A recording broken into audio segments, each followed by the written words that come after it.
양천구 목동 신시가지 아파트 5개 단지가 추가로 재건축 안전진단을 통과했습니다. 양천에서는 지난 1월 재건축이 확정된 7개 단지를 포함해 12개 단지가 재건축 사업을 추진할 수 있게 됐습니다.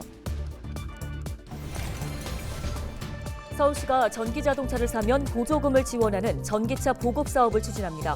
승용차의 경우 5,700만 원 미만의 차량을 구매하면 최대 860만 원을 지원받을 수 있습니다.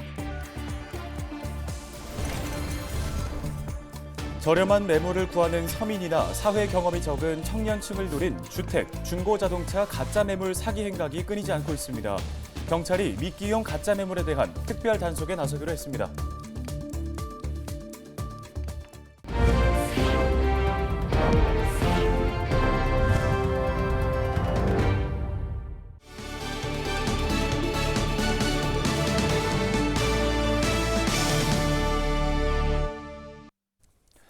시청자 여러분 안녕하십니까? 헬로티비 뉴스입니다. 첫 소식입니다. 목동 아파트 14개 단지 중 12개 단지가 안전진단을 통과했습니다. 양천구는 지난달 28일 공동주택 안전진단 자문회의를 열고 지난달 조건부 재건축 판정을 받았던 목동 아파트 5개 단지에 대해 공공기관 적정성 검토가 불필요하다고 결정했습니다. 이번에 안전진단을 통과한 단지는 1, 2, 4, 8, 13단지인데요. 이에 따라 목동 아파트 14개 단지 중 안전진단을 탈락했던 9, 11단지를 제외한 12개 단지가 모두 재건축 사업을 확정지었습니다. 경찰청 국가수사본부가 이달부터 5월까지 3개월간 주택, 중고차 가짜 매물 특별 단속에 나섭니다. 최근 부동산 중개 사이트에 허위 매물을 올려 전세 계약을 유도해 보증금을 가로채는 사례가 지속해서 확인되고 있는데요. 또 중고차 허위 광고로 피해자를 유인한 뒤 찾는 매물은 하자가 있다고 속여 다른 매물을 비싸게 팔아 차액을 편취하는 사례도 발생하고 있습니다. 주로 사회 경험이 많지 않은 청년이나 저렴한 매물을 구하는 서민층이 피해를 보고 있는데요. 이에 경찰은 주택, 중고자동차 가짜 매물 단속 전담팀을 만들어 특별 단속을 벌이기로 했습니다. 경찰은 조직적, 고의적, 지속적인 미끼용 허위 매물 수사에 집중하고 범행에 가담하거나 방조한 온라인 플랫폼도 단속할 계획입니다. 수사 과정에서 확인된 각종 법령 위반 사항에 대해서는 국토부 등 관계기관에 통보해 행정처분을 병행할 수 있도록 한다는 예정입니다. 서울시가 올해 2만 3천 대의 전기차를 보급하기로 하고 최대 1,900여만 원의 보조금을 지원합니다. 월드컵 공원 같은 공공부지에 도심형 거점 충전기를 설치하는 등 전기차 충전 인프라도 대폭 개선하기로 했습니다. 김호 기자입니다. 올해 서울시가 보급하는 전기차는 2만 3천 대, 상반기에만 12,000여 대 규모입니다. 민간 부문은 11,000여 대로 승용차 6,300대, 화물차 2,500대, 일용과 택시가 각각 1,500대입니다. 공공부문은 197대로 승용차 116대, 화물차 71대 등입니다. 전기차 구매자는 서울시로부터 보조금을 지원받게 됩니다. 지원 대상은 30일 이상 서울에 거주하거나 사무소를 둔 개인이나 법인이며 2개월 이내 출고할 수 있는 차량 구매자입니다. 보조금을 신청할 수 있는 전기차는 승용차 61종, 화물차 42종, 승합차 8종이며 차량 가격과 성능에 따라 차등 지급됩니다. 승용차의 경우 차량 가격이 5,700만 원 미만이면 최대 860만 원, 5,700만 원 이상에서 8,500만 원 이하이면 최대 430만 원이 지원됩니다. 화물차는 차종에 따라 825만 원에서 최대 1,600만 원까지 지원되며 냉동 탑차는 최대 1,946만 원까지 지원받을 수 있습니다. 전기차 구매자는 보조금을 제외한 나머지 금액만 제작사나 수입사에 내면 됩니다. 구매자는 자동차 제작 수입사랑 구매 계약 체결을 한 뒤에 제작 수입사에서 보조금을 신청하게 됩니다. 따라서 구매자는 차량 대금 중에서 보조금을 뺀 나머지 금액만 제작사나 수입사 대리점에 납부하시면 됩니다. 현재 서울시에 설치된 전기차 충전기는 3만 4천 기, 오는 2026년까지 22만 기가 설치될 예정입니다. 서울시는 무엇보다 전기차 운전자의 접근성을 높이기 위해 월드컵 공원과 서울대 공원 주차장 등 공공부지에 도심형 거점 충전기를 확대할 방침입니다.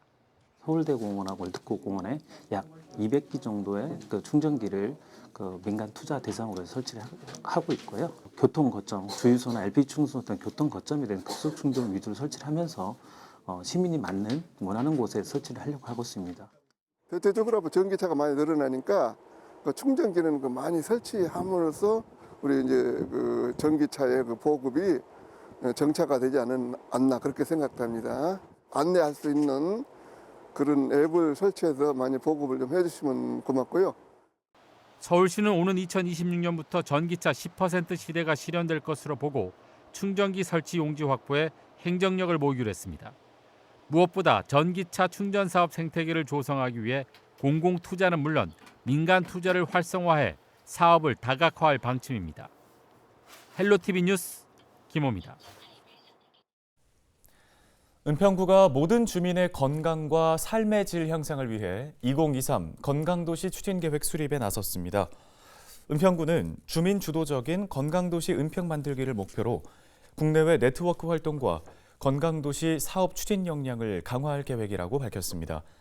이를 위해 은평구는 도시 건강에 영향을 미치는 주요 사업 3개 분야 54개를 중점 관리 사업으로 선정해 관리할 방침입니다.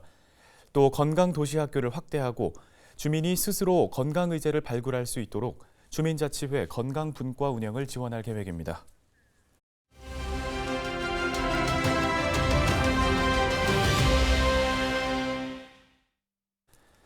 양천구가 총괄 건축가 제도를 도입했습니다. 민간 전문가를 활용해 차별화된 도시 환경 경쟁력 확보에 나선다는 계획인데요. 네, 총괄 건축가로 위촉된 윤영건 건축사를 전화 연결해 보겠습니다. 먼저 양천구가 이 총괄 건축가 제도를 새롭게 도입했는데요. 구체적으로 어떤 제도인지 설명 부탁드립니다.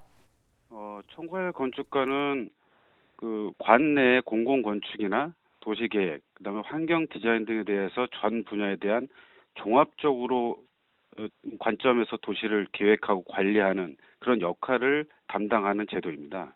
양천구의 공공 건축이나 도시 디자인, 공간 환경 개선과 관련된 주요 프로젝트에 대한 기획도 하고 총괄도 조정하고 그리고 각 부서 간에 있는 역할들을 조정하는 그런 역할을 수행하면서 양천구의 도시 경쟁력을 강화시키는 그런 역할을 하는 제도라고 볼 수 있을 겁니다.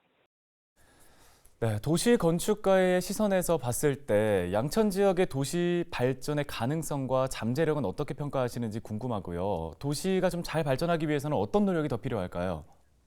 양천구는 타 지금 구에 비해서는 목동 아파트라든가 그다음에 녹지, 자연 환경을 보유한 대표적인 주거 중심 지역이거든요. 그리고 서울을 대표하는 교육 중심 도시이기도 하고요. 그리고 현재는 목동 아파트 14개 단지 외 노후주택 지역 재건축, 재개발 사업이 상당히 활발히 지금 진행되고 있는 지역이고요.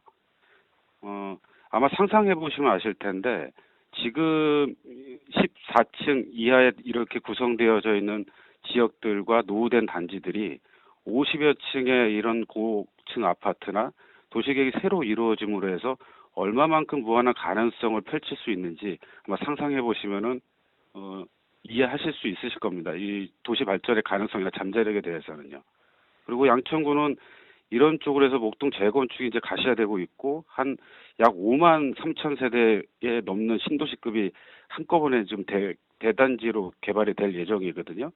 이런 부분들의 변화를 앞두고 있는 상황에서 도시를 더 발전 가능하고 큰 역할을 할 수 있도록 꾸려나가는 그런 잠재력을 당연히 가지고 있는 그런 지역이라고 평가할 수 있습니다.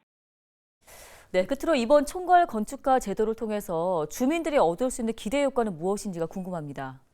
총괄 건축가는 외부의 전문가를 들여서 프로젝트를 관리하는 조정하고 하는 역할을 하는 거거든요. 그러다 보니까 과거에는 많은 공공건축이나 도시계획들이 이제 행정적 관점에서만 진행되었었어요. 근데 이런 부분들을 주민들이 가지고 있는 니즈라든가 필요한 여러 가지들을 건축가 외부에서 많이 경험한 저희 그런 역량을 살려가지고 관에서 살려서 한 걸음 더, 그러니까 도시를 더 발전하고 주민들한테 공감대를 줄 수 있도록 이렇게 끌어줄 수 있는 역할을 하기 때문에 아마 주민들께서는 상당한 부분들을 공감대와 이런 것들을 형성하면서 좋은 양천의 도시 발전을 아마 기대하실 수 있으실 거라고 좀 보고 있습니다. 네, 알겠습니다. 오늘 말씀은 여기까지 듣겠습니다. 윤영건 양천구 총괄 건축가였습니다.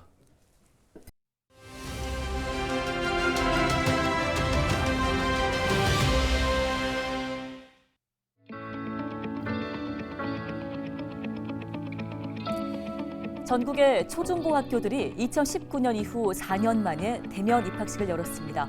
방역당국이 지난 1월 30일부터 실내 마스크 착용 의무까지 해제했기 때문인데요. 학교 안에서도 코로나19 확산 이전의 모습을 되찾게 된 겁니다. 하지만 개학 첫날 대부분의 학생들은 마스크를 쓴 채 등교했습니다. 마스크를 벗고 친구들과 선생님의 얼굴을 볼 수 있어 반갑지만 학생들과 학부모들은 아직은 감염 걱정을 우선시한 겁니다. 일상에서 마스크를 벗기까지는 아직 더 시간이 필요할 것으로 보입니다. 3월 1일 코로나19 감염자 수는 7,500여 명이었습니다. 지난 겨울 백신 추가 접종률은 13.7%에 그쳤는데요. 코로나19 확산이 줄었지만 아직 종식 단계로 보기는 어렵습니다. 그래도 우리는 일상을 되찾아가고 있는 건 분명해 보입니다. 데일리 브리핑이었습니다.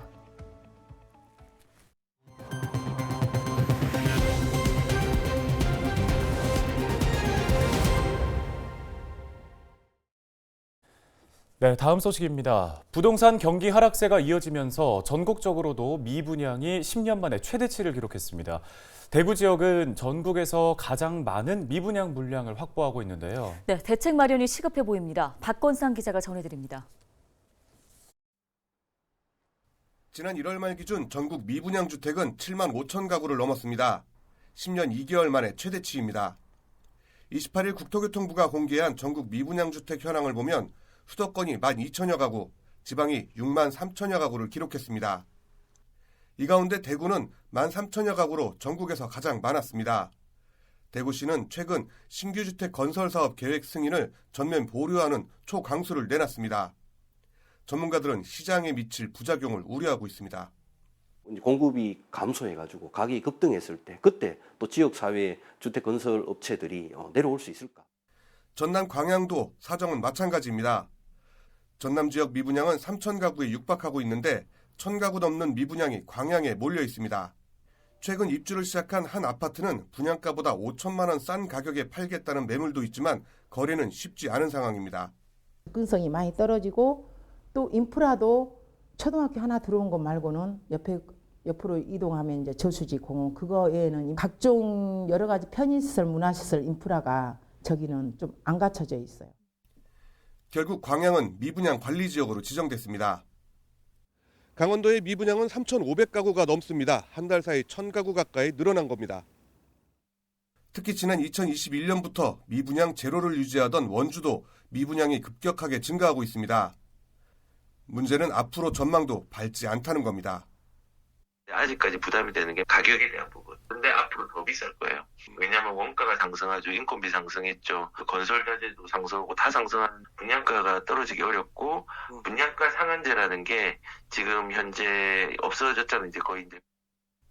지난 1월 전국 아파트 분양 실적은 1,800여 가구로 지난해 같은 기간 대비 90.7% 감소했습니다. 수도권은 1,000여 가구로 지난해 대비 92.2%, 지방은 87.8%가 줄었습니다. 사정이 이렇지만 정부는 아직 시장에 관여할 단계는 아니라는 입장입니다. 헬로티비 뉴스 박건상입니다. 더불어민주당 황희 의원이 인공지능 책임 법안을 대표 발의했습니다. 이 법안은 인공지능 개발과 이용의 기본 원칙이 인류의 발전과 편의도모에 있다는 걸 명시하고 인공지능 산업 진흥을 위한 정부의 역할과 책임, 이와 관련한 규제 원칙을 정하는 내용을 담고 있습니다. 황 의원은 인공지능은 이미 교통, 의료, 서비스 등 다양한 분야에 활용되고 있으며 예상보다 짧은 시간 동안 거의 모든 산업에 인공지능 기술이 적용될 만큼 기술 발전 속도가 빨라 제도적 기반 마련을 서둘러야 한다고 입법 추진 배경을 밝혔습니다. 뉴스 마칩니다. 고맙습니다.